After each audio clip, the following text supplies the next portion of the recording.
우리는 대한민국이라는 조국을 생각할 때마다 하나님 은혜를 잊지 말아야 합니다. 1945년 이 땅에 광복이 있기까지 하나님의 은혜가 있었음을 우리는 꼭 기억을 해야 합니다. 왜 그런가 하면은 출애굽기 19장 5절 가운데 보면 하나님께서 이와 같이 말씀하십니다. 세계가 대한민국뿐만 아니라 온 세계가 다 내게 속하였나니, 그러니까 하나님께서 소유권을 주장하신 겁니다. 온 세계가 다 내 거다.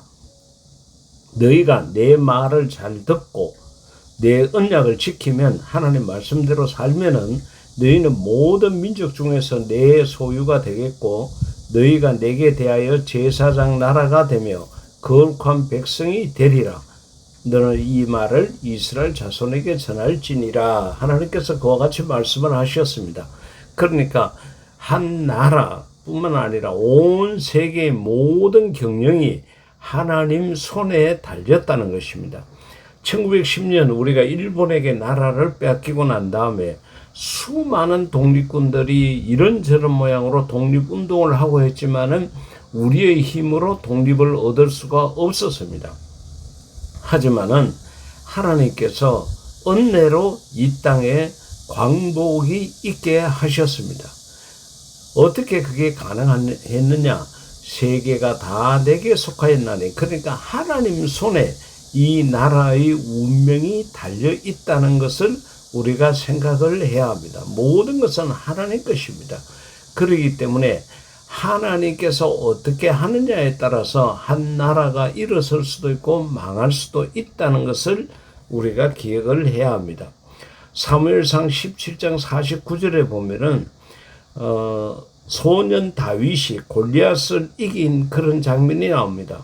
손을 주머니에 넣어 돌을 가지고 물매로 던져 블레셋 사람의 이마를 치매 돌이 그의 이마에 박히니 땅에 엎드려지니라. 그와 같이 이야기를 했습니다.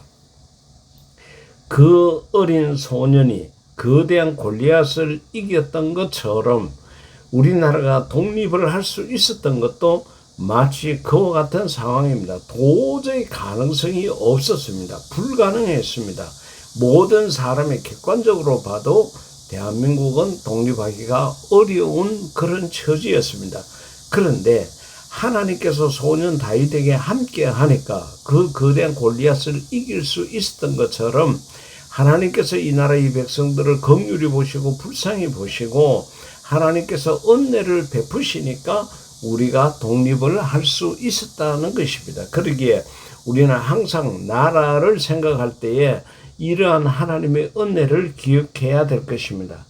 그리고 광복이 되고 난 다음에도 이 땅에는 수많은 사건들이 있었고, 더군다나 1950년 6.25 전쟁과도 같은 그러한 참혹한 일들이 있었습니다.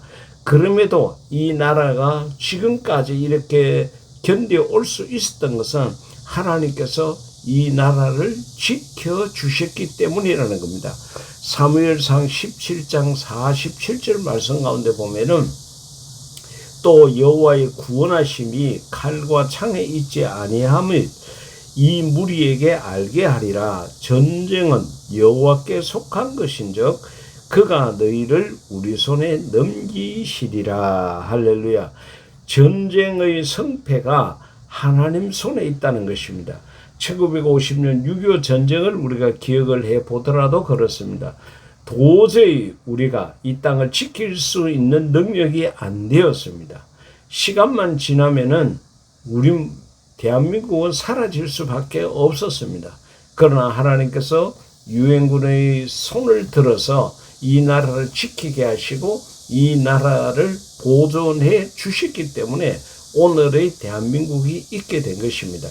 그러니까 광복하는 것으로 끝이 난 것이 아니라 하나님께서 계속적으로 지켜주셨다는 거죠. 시편 145편 20절에 보면은 여호와께서 자기를 사랑하는 자들은 다 보호하시고 악인들은 다 멸하시리로다. 그와 같이 이야기를 했습니다. 그러니까 그 전쟁통 속에서 군인들이 열심히 싸우기도 했지만은 수많은 믿음의 성도들이 모여서 기도하고 회개하고 하나님의 도우심을 간구했습니다.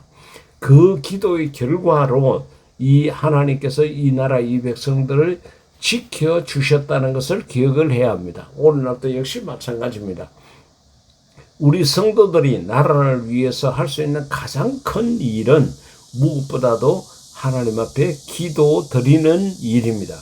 그 기도의 장벽이 이 나라를 보호하고 그 기도의 벽들이 온갖 세상의 잡다한 침략자들로부터 우리를 지켜줄 수 있다는 것을 생각을 하고 우리는 더욱더 나라를 위한 기도에 힘써야 할 것입니다.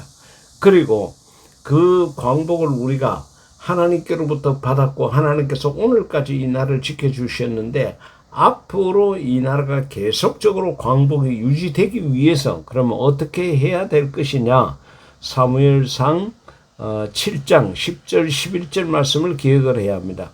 사무엘이 번제를 드릴 때에 하나님 앞에 예배를 드릴 때에 블레셋 사람이 이스라엘과 싸우려고 가까이 오매 그날에 여호와께서 블레셋 사람에게 큰 우레를 발하여 그들을 어지럽게 하시니 그들이 이스라엘 앞에 패한지라.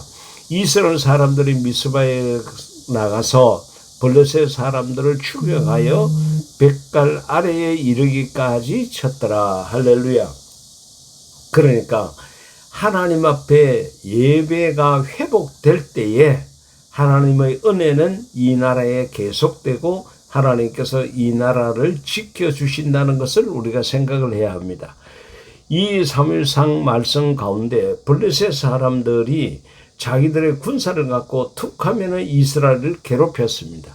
이때도 이스라엘 백성들이 전부가 다 미스바에 모였다는 이야기를 듣고서는 이것들을 한꺼번에 썰어버려야 되겠다고 생각하고 블레셋 사람들이 왔습니다.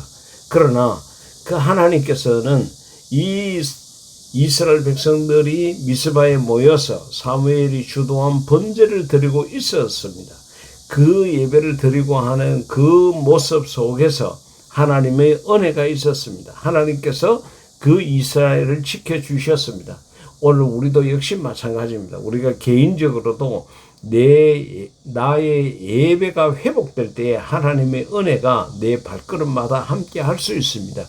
교회도 마찬가지입니다. 예배가 회복될 때에 교회에 하나님이 주시는 은혜가 있습니다. 나라도 마찬가지입니다. 이 나라에서 예배가 회복될 때에 하나님의 보호하심, 하나님의 인도하심, 하나님의 지키심은 계속될 것입니다. 아직까지 나라와 민족이 안정되지 못한 그런 모습을 우리는 보고 있습니다. 여러 가지로 어지럽고 혼돈스럽습니다. 불안합니다. 그러면 어떻게 우리가 이 나라와 이 백성들 1945년에 얻었던 광복의 그 은혜를 계속적으로 유지할 수 있도록 할 수 있을 것인가? 그 답은 예배의 회복이 있습니다. 그것은 우리가 범국가적으로 모여서 예배를 드린다는 것은 지금 상황에서는 다양한 종교가 있고 하기 때문에 어렵더라도 내가 소속하고 있는 교회 또 내 개인적인 예배 참여 이것이 이 나라와 이 민족을 지킬 수 있다는 것을 생각을 하고 우리 성도 여러분들은 더욱더 나라를 위해서 기도하시고 예배를 하나님 앞에 정성스럽게 진실되게 드리는 일에 집중해서 정말 이 나라와 민족을 지키는 거룩한 성도가 될 수 있기를 인류 최대 멋쟁이신 예수님 이름으로 축복합니다. 아멘.